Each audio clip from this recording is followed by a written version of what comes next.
सुनार ने गली में एक यतीम छोटे से बच्चे को घूमते देखा तो सुनार बे औलाद था, बच्चे को उठा के घर ले आया।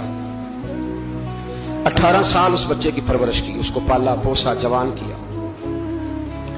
सुनार के पास वो दुकान पे चला जाता, वो कई दफा दुकान पे रहता, कई दफा घर में रहता। एक दफा वो दुकान पे था, बच्चा घर था, 18 साल का जवान। उसकी बीवी अकेली थी।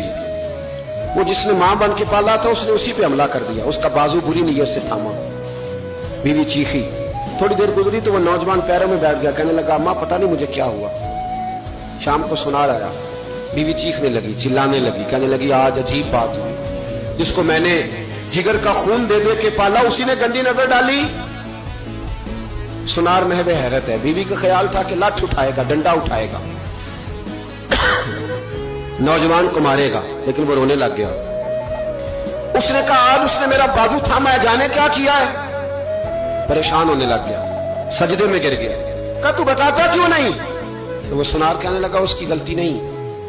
18 साल के बाद आज मुझ पर भी शैतान सवार हुआ था। एक औरत आई थी, वो अपने बाजुओं में चूड़ियां पहनना चाहती थी तो मैंने भी गंदी नजर से हाथ डाला था। रब करीम ने मुझे फौरन उसकी सजा दी।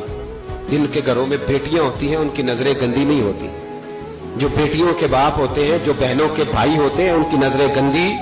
और अगर तू टेलीफोन करता है, तू किसी औरत के साथ ताल्लुक रखता है तो ये बात लिख ले, इमाम फखरुद्दीन राजी 1, अल्लामा इस्माइल हक्की 2, मुल्ला जलालुद्दीन रूमी 3, इमाम खाजन 4, इमाम जलालुद्दीन सुयूती 5 हदीस के उस्ताद और मुहद्दिस लिखते हैं कि अगर तू किसी पर गंदी नजर डालेगा तो तेरा घर बच सकता, याद रख नहीं बचेगा।